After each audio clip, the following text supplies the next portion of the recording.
Hey, shalom, shalom, mishpocha. Welcome to another edition of the Haftarah Hashings. This is installment number 20, and it's called Tetzvea, which means you are to order, and it's taken from Ezekiel chapter 43, verses 10 through 27.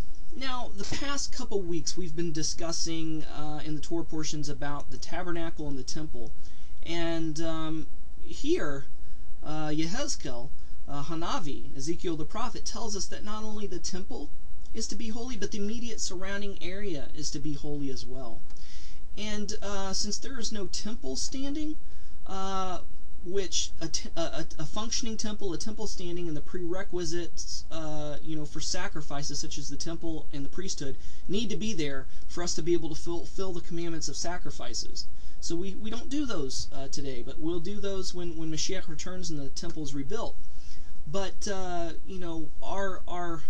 our prayers, our praise, our supplications are, in a spiritual sense, these sacrifices that we offer unto God on a daily basis through our prayers. So, what's our temple today? Well, Rav Shaul and other places in the Brit Chadasha makes it very, very plain and clear that our bodies are the temple.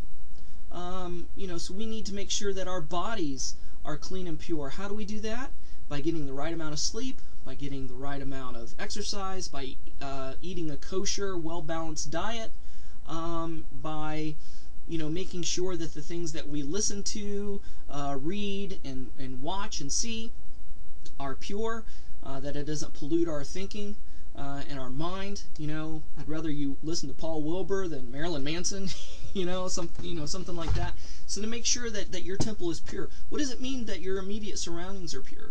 Well, there's been many cases where people have had supernatural encounters with the demonic, things flying across the room, or hearing noises or voices or growls or whatever, and they're like, oh, what's going on? Well, it's because they have things in their immediate surrounding that are unholy and that are impure, that are open gateways and doorways for that's basically a welcome mat for demonic activity, such as Ouija boards, the occultic version of the Kabbalah, pornography, certain movies perhaps that are impure, books, reading materials, things like that. Even though you're not saying, "Hey, demons, come on in," you're not giving them permission by yourself verbally, but by the things you surround yourself with. You're giving it's a welcome sign. It's also like a target. It's like, okay, here's a bullseye. Come on and get me. You can't tempt fate like that. So we have to have our surroundings, not only our temple, ourselves, but our surroundings pure. Not only that, but our families are kind of extensions of the temple, kind of extensions, of ourselves. And we need to make sure that our families are pure, that we're teaching them Torah, that we're teaching them to walk in the footsteps of Yeshua HaMashiach by walking and following the Torah, that we love them, that we fulfill our biblical obligations to them as husband, wife, mother, father, what have you. That we bless our children and instruct them right, raise them right. And those are things to keep our temple and the surrounding areas pure. To not let things into our home that shouldn't come into our home, like Christmas trees, like maybe questionable friends that our children may want to have, or what have you. Jehovah's Witnesses coming by. Oh, let's share the word. We all believe in the same God. No, you're not coming in my house. Things of that nature. So that's kind of what the Haftarah portion is talking about. So, hopefully we can apply it, to our lives on a personal level. Not only that, but it goes even further. What's another extension of ourselves? The synagogue. The synagogue is kind of a symbolic kind of temple. Some synagogues are even called temples. We got to make sure that wolves in sheep's clothing are not in there, creating division and dissension.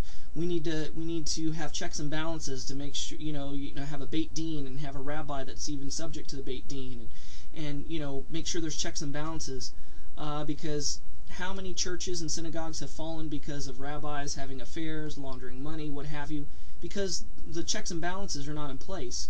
The enemy is given a welcome mat to come in and to cause disruption. The temple and the surrounding areas need to be clean, need to be pure. So and our workplaces as well. Wherever we work, we got to make sure that our surrounding areas is clean and pure.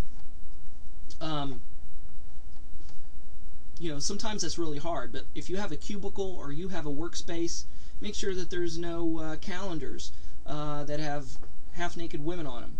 If there are, complain to human resources. Say, hey, I don't have to be subject to this. I don't want to look at this. Yeah, I like women just like the next guy, but I don't want to be tempted by this, or, it's sexual harassment. You can call it sexual harassment, Make sure you're not a participant or even a listener at the water cooler with gossip or dirty jokes, things of that nature. That's making sure your temple and the surrounding areas is clean.